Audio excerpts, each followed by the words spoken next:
Dear students, hope all of you are well and stay safe from COVID-19.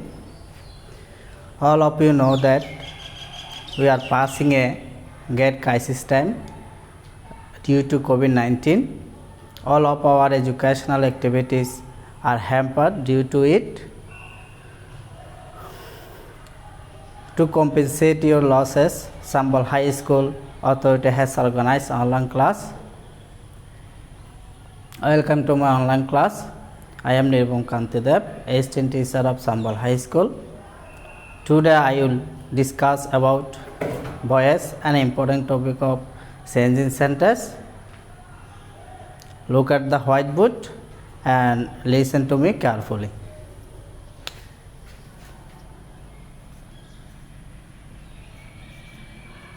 Voice. Bachcho. There are two kinds of voice. One, active. Two, passive.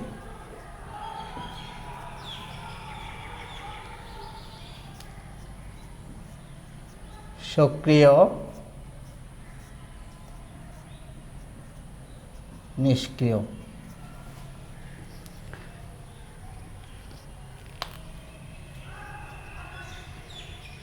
Active voice is one kind of voice that expresses something directly, and passive voice is one kind of voice that expresses something indirectly. তো আমাদের active থেকে passive করতে বলা হয়, আবার অনেক সময় passive থেকে অ্যাক্টিভ করতে বলা হয়। তো অ্যাক্টিভ থেকে প্যাসিভ করার নিয়ম হচ্ছে, প্রথম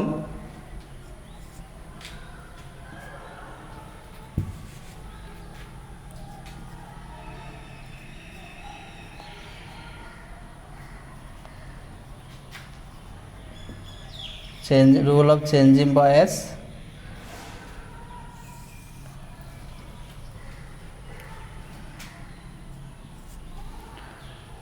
প্রথম হচ্ছে অবজেক্ট বা কর্ম থাকতে হবে।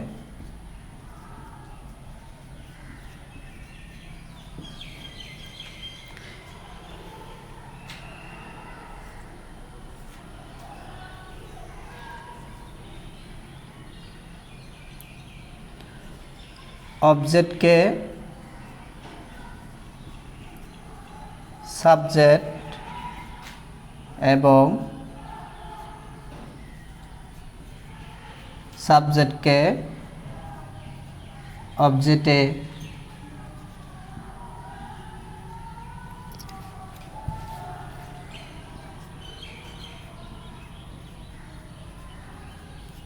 রূপান্তরিত করতে হবে।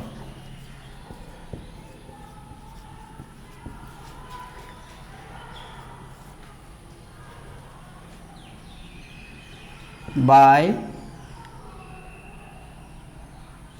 to, with যোগ করতে হবে।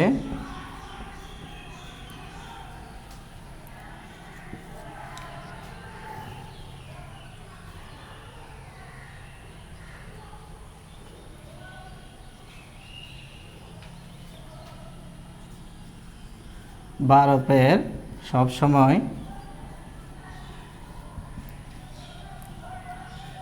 ফ্রম অর্থাৎ পাস্ট পার্টিসিপল ফর্ম করতে হবে।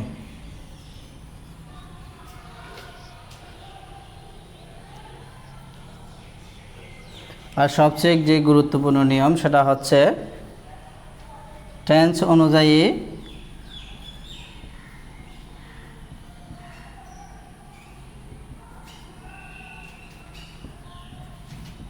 পরিবর্তন করতে হবে।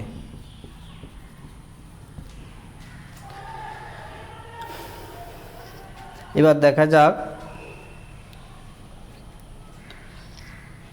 তাহলে আমি এগুলো মুছে দিচ্ছি।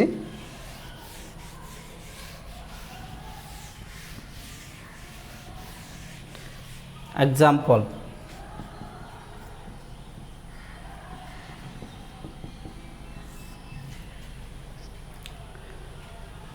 যেমন একটা এক্সাম্পল দেওয়া যাক, I go to school, he writes a letter,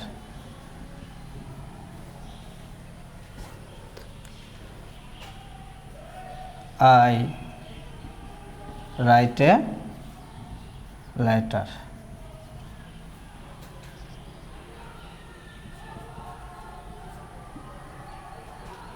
They, you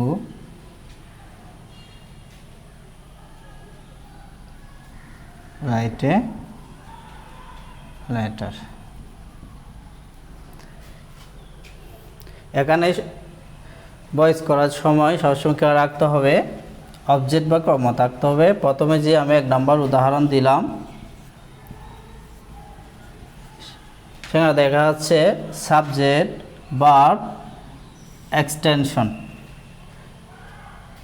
এটা হচ্ছে সাবজেক্ট, এটা হচ্ছে ভার্ব, এটা হচ্ছে এক্সটেনশন। অর্থাৎ প্রথম এক্সাম্পলে কোনো আমরা অবজেক্ট দেখতে পাচ্ছি না, যার কারণে এটার ভয়েস চেঞ্জ করা সম্ভব হবে না। কারণ ভয়েস চেঞ্জ করার জন্য সর্বপ্রথম যে কাজটা করতে হয় সেটা হচ্ছে অবজেক্টকে সাবজেক্ট করতে হয়। আর অবজেক্ট না থাকলে সেই সেন্টেন্স বা সেই একটি সেন্টেন্সকে কখনো প্যাসিভে রূপান্তরিত করা যায় না। তাহলে আমরা একটা জিনিস বুঝলাম যে ভয়েস করতে হলে অর্থাৎ অ্যাক্টিভ থেকে প্যাসিভ করতে হলে বা প্যাসিভ থেকে অ্যাক্টিভ করতে হলে অবশ্যই অবজেক্ট থাকতে হবে। অবজেক্ট ছাড়া কোনো সেন্টেন্সকে ভয়েসে রূপান্তরিত করা যায় না। এখানে দেখা যাচ্ছে এটা সাবজেক্ট, এটা ভার্ব, এটা এক্সটেনশন, যার কারণে এখানে কোনো অবজেক্ট নাই, যার কারণে এটা ভয়েস চেঞ্জ করা সম্ভব হবে না। এবং দ্বিতীয় এক্সাম্পল যেটা আমরা দেখতে পাচ্ছি সেটা হচ্ছে এক্সটেনশন হচ্ছে যেটা নাউন বা প্রনাউন সম্পর্কে অতিরিক্ত তথ্য দেয়। ঠিক আছে, এটা হচ্ছে এক্সটেনশন। আর এটা হচ্ছে সাবজেক্ট, এটা ভার্ব, আর এটা হচ্ছে অবজেক্ট। দেখা যাচ্ছে তাহলে এখানে অবজেক্ট আছে এবং এখানে সবগুলোতে অবজেক্ট আছে, যার কারণে এগুলোতে ভয়েস চেঞ্জ করা সম্ভব। এবং এখানে সবগুলো সেন্টেন্সে আমি প্রেজেন্ট ইন্ডিফিনিট টেন্সে লেখা হয়েছে, যার কারণে প্রেজেন্ট ইন্ডিফিনিট টেন্স যদি কোনো অ্যাক্টিভ সেন্টেন্সকে যদি প্যাসিভ করতে হয় তাহলে নিয়ম অনুযায়ী অবজেক্টকে সাবজেক্ট করতে হয়, তারপর বিভার বসাতে হয়। অর্থাৎ প্রেজেন্ট ইন্ডিফিনিট টেন্স হলে আমি রুলটা আবার লিখে দিচ্ছি। প্রেজেন্ট ইনডিফিনিট টেন্স যদি present indefinite tense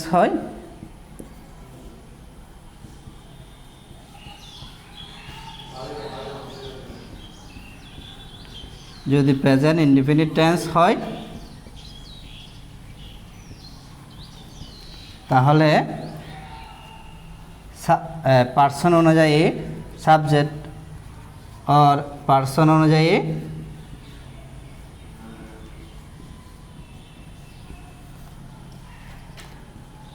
M is আর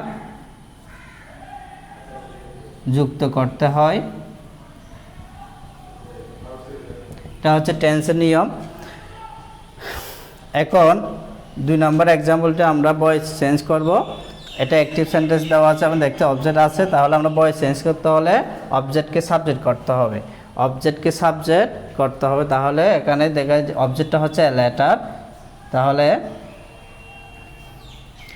আমরা অবজেক্টকে সাবজেক্ট করলাম এ লেটার। এখন এ লেটারের জন্য আমাদের একটা বিভাব করতে হবে। তাহলে এ লেটারের জন্য এখানে যে বিভাবটা আছে সেজন্য আমরা এখানে বিভাব ইজ যুক্ত করতে হবে, কারণ এমটা আই ছাড়া কারো অবজেক্ট হিসেবে গ্রহণ করে না। আর আরটা প্লুরাল সাবজেক্টের সাথে ব্যবহৃত হয়, যেহেতু এ লেটারটা সিঙ্গুলার অর্থাৎ সাবজেক্ট অনুসারে আমার এখানে আর বিভাব আর যোগ করতে হবে এ লেটার আর। তাহলে আমি নিয়ম অনুযায়ী আগে বলেছিলাম যে কোনো ভার্বের প্রি ফর্ম করতে হবে। তাহলে রাইটের প্রি ফর্ম হচ্ছে রিটেন।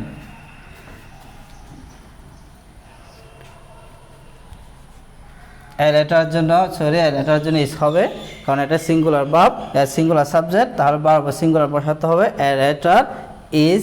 তাহলে আমি আগে বলছি যে নিয়মের মধ্যে ভার্বের সবসময় এটা হচ্ছে ভার্ব, এটা সবসময় কি করতে হবে, ফি ফর্ম করতে, অর্থাৎ ফার্স্ট পার্টিসিপেল ফর্ম করতে হবে। সেজন্য a letter be verb is written, তাহলে তারপর একটা বলছিলেন যে বাই, ঠিক আছে। আবার ক্ষেত্র সচরাচর আমরা বাই ব্যবহার করি, কিন্তু সেটা নির্ভর করে ভার্বের উপরে, বাই হবে নাকি উইথ হবে নাকি টু হবে। এখানে রিটেনের জন্য বাই হবে। A letter is written by, তাহলে আমি আগেই বলেছি সাবজেক্টকে অবজেক্ট বা অবজেক্টকে সাবজেক্ট। আমি অবজেক্টকে সাবজেক্ট করলাম একবার, আবার সাবজেক্টকে আবার অবজেক্ট করতে হবে, তাহলে হিয়ার অবজেক্ট হচ্ছে হিম। তাহলে a letter is written by him, তাহলে এটা ভয়েস অ্যাক্টিভ ছিল, এখন প্যাসিভ হয়ে গেল। এখন আমরা 3 নম্বর যে এক্সাম্পল সেখানে একটু দেখব। সেখানেও একই হবে, তবে সাবজেক্টটা অবজেক্ট করতে, অর্থাৎ আমাদের কিছু সাবজেক্টের অবজেক্ট ফর্ম জানতে হবে। যেমন আয়ের অবজেক্ট হচ্ছে মি, হিয়ার অবজেক্ট হচ্ছে হিম, এবং দেয়ার অবজেক্ট হচ্ছে আজ, দেয়ার অবজেক্ট হচ্ছে দেম, উইয়ের অবজেক্ট হচ্ছে আজ। এইরকম কিছু ইউ সাবজেক্ট অবজেক্টও ইউ থাকবে, এরকম কিছু সাবজেক্ট ফর্মের আমাদের অবজেক্ট ফর্মটা জানতে হবে, তাহলে ভয়েস চেঞ্জ করা সম্ভব এবং নিয়ম অনুযায়ী করতে হবে আর কি।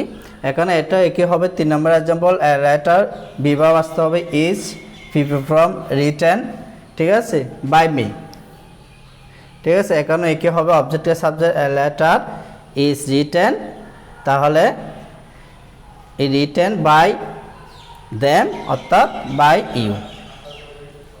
এ হচ্ছে প্রেজেন্ট ইন্ডিভিজুয়াল যুক্ত কোনো একটি ভয়েসকে প্যাসিভ করার নিয়ম। এখন আমরা যে জিনিসটা দেখব সেটা হচ্ছে present continuous tense. Present continuous tense যুক্ত কোনো একটি ভয়েসকে যদি প্যাসিভ করতে হয়, তাহলে এটা কীভাবে কোন নিয়মে করতে হয়, সেটা হচ্ছে সব নিয়ম একই থাকবে, শুধু প্রেজেন্ট কন্টিনিউয়াস টেন্সে আমরা স্ট্রাকচার জানি। আগে প্রেজেন্ট কন্টিনিউয়াস স্ট্রাকচারটা জানতে হবে। প্রেজেন্ট কন্টিনিউয়াস যুক্ত কোনো সেন্টেন্সকে যদি আমরা ভয়েস করতে যাই, তাহলে প্রেজেন্ট কন্টিনিউয়াস স্ট্রাকচার হচ্ছে সাবজেক্ট প্লাস মিস আর প্লাস আইএনজি প্লাস অবজেক্ট। এটা হচ্ছে প্রেজেন্ট কন্টিনিউয়াস অবজেক্ট বা এক্সটেনশন, প্রেজেন্ট কন্টিনিউয়াস টেন্সের এক্সাম্পল স্ট্রাকচার। তাহলে আমরা ভয়েস করতে হলে শুধু বাড়তে একটা জিনিস যোগ করতে হবে, সেটা হচ্ছে অবজেক্ট তো সাবজেক্ট করতে হবে, এমএসআর পরে এমএসআর থাকবে। এমএসআর তো অবশ্যই প্রেজেন্ট কন্টিনিউয়াস টেন্সে থাকবে, প্রেজেন্ট কন্টিনিউয়াস টেন্স এমএসআর থাকবে অবশ্যই। সেটার সাথে শুধু আমি একটা বিং যুক্ত করে দেব, বিং, এটা যুক্ত করে দিলেই যত প্রেজেন্ট কন্টিনিউয়াস টেন্স আছে, অর্থাৎ সেটা হতে পারে প্রেজেন্ট কন্টিনিউয়াস টেন্স, সেটা হতে পারে পাস্ট কন্টিনিউয়াস টেন্স, সেটা হতে পারে ফিউচার কন্টিনিউয়াস টেন্স, শুধু আমি বিং যুক্ত করে দিব, তাহলে সেটা ভয়েস হয়ে যাবে। শুধু এইটুকু নিয়ম কন্টিনিউয়াস টেন্সের ভয়েস চেঞ্জ করতে হলে, আর সব নিয়ম একই থাকবে, শুধু একটা বিং যোগ করতে হয়, ঠিক আছে। তাহলে আমরা দেখে নিই, সেটা হচ্ছে এরকম একটা উদাহরণ আমি আগে উদাহরণ থেকে দিচ্ছি। সেটা হচ্ছে he is writing a letter. এটা হচ্ছে প্রেজেন্ট কন্টিনিউয়াস টেন্সের এক্সট্রা প্রেজেন্ট কন্টিনিউয়াস টেন্স যুক্ত একটা সেন্টেন্স, অ্যাক্টিভ সেন্টেন্স। সেটাকে আমরা প্যাসিভ করতে হলে আগে সব নিয়ম একই থাকবে, অর্থাৎ অবজেক্টকে সাবজেক্ট করব, এ লেটার জন্য এখানে আছে বা বিভাব এখানে আছে, তাহলে ইস হবে। অবশ্যই সাবজেক্টটা ইস হবে না এম হবে নাকি আর হবে, সেটা অর্থাৎ ভার্বটা এম হবে নাকি ইস হবে নাকি আর হবে, সেটা সাবজেক্টের উপরেই ডিপেন্ড করবে, ঠিক আছে। অর্থাৎ সাবজেক্ট যদি সিঙ্গুলার হয় ভার্ব সিঙ্গুলার হবে, সাবজেক্ট যদি প্লুরাল হয় ভার্ব প্লুরাল হবে। সেজন্য এ লেটারের জন্য ইস আসবে। তাহলে আমি আগে বলেছি প্রেজেন্ট কন্টিনিউয়াস যুক্ত কোনো অ্যাক্টিভ ভয়েসকে প্যাসিভ করতে হলে, যদি প্রেজেন্ট কন্টিনিউয়াস টেন্স হয়, তাহলে বিং যোগ করতে হয়। তাহলে আমি এখানে একটা বিং যুক্ত করব, ইজ বিং, ভার্বের free from written, A letter is being written, ওই নিয়ম অনুযায়ী বাই হবে। আর সাবজেক্টের অবজেক্ট ফর্ম অর্থাৎ হি এর অবজেক্ট হচ্ছে হিম। ঠিক আছে, এই হচ্ছে প্রেজেন্ট কন্টিনিউয়াস যুক্ত কোনো অ্যাক্টিভ সেন্টেন্সকে অ্যাক্টিভ ভয়েসকে প্যাসিভ করার নিয়ম।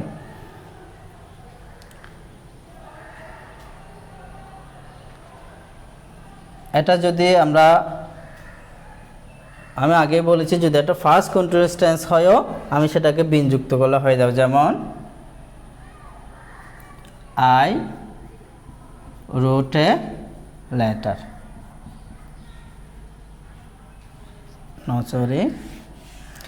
ফার্স্ট কন্টিনিউয়াস টেন্স হচ্ছে আই ওয়াজ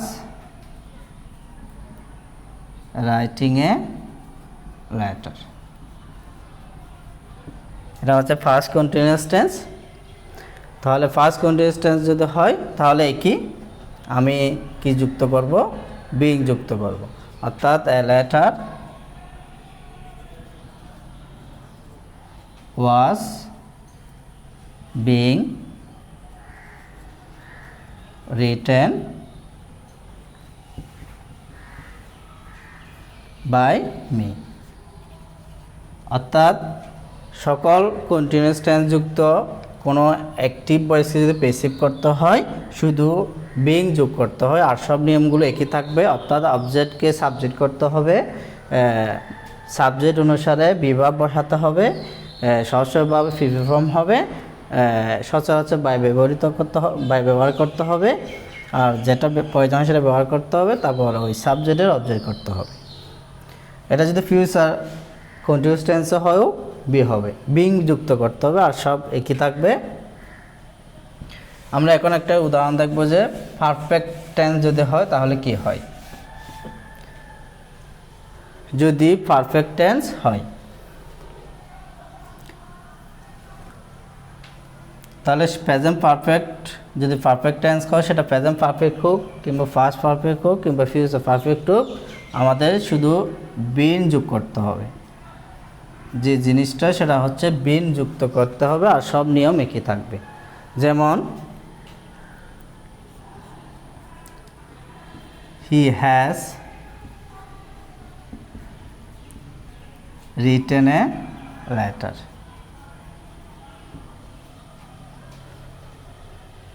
এটা হচ্ছে প্রেজেন্ট পারফেক্ট টেন্সের একটা স্ট্রাকচার। এটাকে যদি আমি প্যাসিভ করতে যাই তাহলে সব একই থাকবে, শুধু ওই অবজেক্টকে সাবজেক্ট, এ লেটার, ঠিক আছে, হ্যাজ তো থাকবেই। তারপর বললাম যে একটা বিন যোগ হবে, পিপি ফর্ম তো আছেই এখানে, ঠিক আছে। তারপর বাই হিম, সাবজেক্টের অবজেক্ট ফর্ম, ঠিক আছে। আর এটা যদি ফার্স্ট পারফেক্ট টেন্সে হয়ে একই হবে, শুধু বিন হবে। ফিউচার পারফেক্ট টেন্স হলেও বিন হবে। তবে একটা জিনিস আমাদের মনে রাখতে হবে যে ওই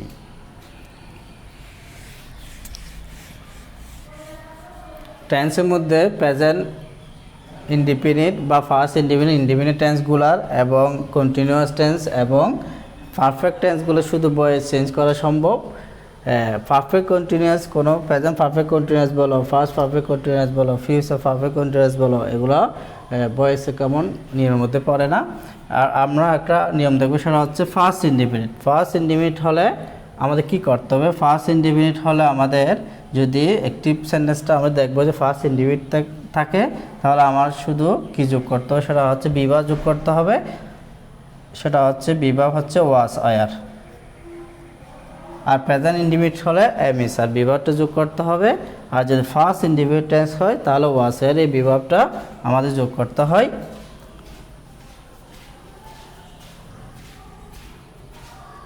এখন ফার্স্ট ইনডিফিনিট টেন্সে আমি একটা স্ট্রাকচার দেখাচ্ছি। যেমন একই স্ট্রাকচার দিচ্ছি আমি, তোমাদের বোঝার সুবিধার্থে, আই রোট এ লেটার।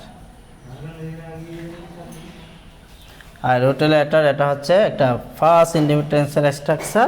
তাহলে এটা যদি আমি কি করতে চাই,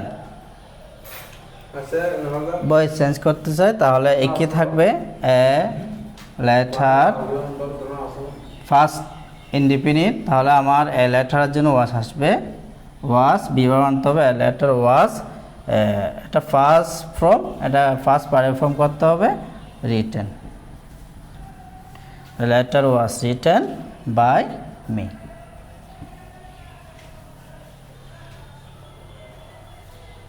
যদি ফার্স্ট ইনডিফিনিট টেন্স হয় তাহলে ভয়েস চেঞ্জ করার জন্য বিভাগ হিসেবে ওয়াজ আনতে হয়, আর বাকি সব নিয়ম একই থাকে।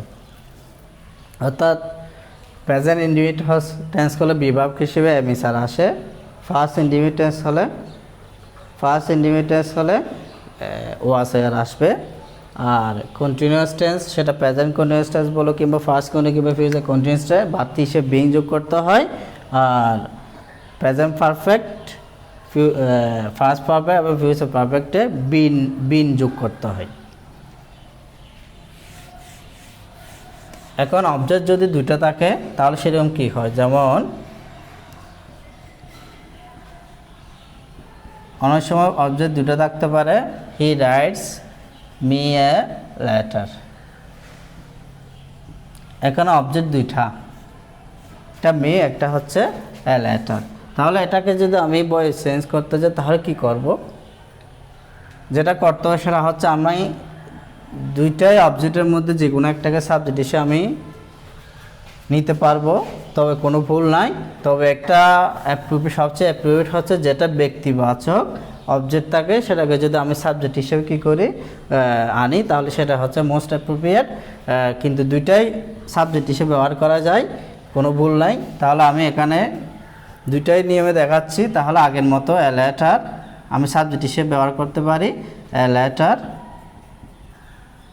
তাহলে ইস আসবে, যেহেতু এটা present indefinite tense a letter is written by, ঠিক আছে, এ লেটার ইজ রিটেন, তাহলে এখানে বাড়তি একটা জিনিস রয়েছে সেটা হচ্ছে মি, এটা অবজেক্ট যেরকম আছে সেরকম থেকে যাবে, a letter is written me by him, ঠিক আছে।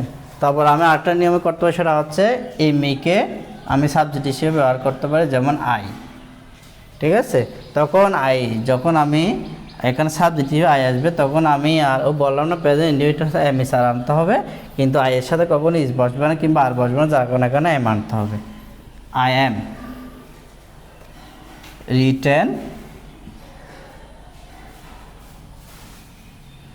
written a letter, I am written a letter by him,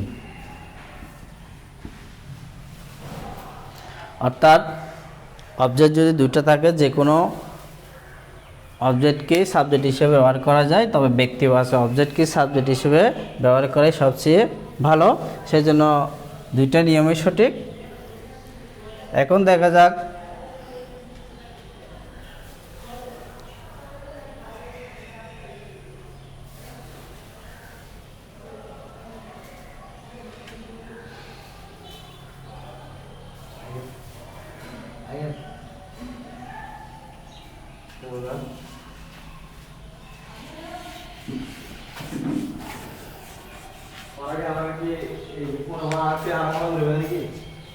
এখন সেন্টেন্স ভিত্তিক কিছু নিয়ম রয়েছে অ্যাক্টিভকে প্যাসিভ করতে হলে, সেটা আমি পরে ক্লাসে দেখাই দিব কিভাবে ইন্টারোগেটিভ সেন্টেন্সকে ভয়েস চেঞ্জ করতে হয় কিংবা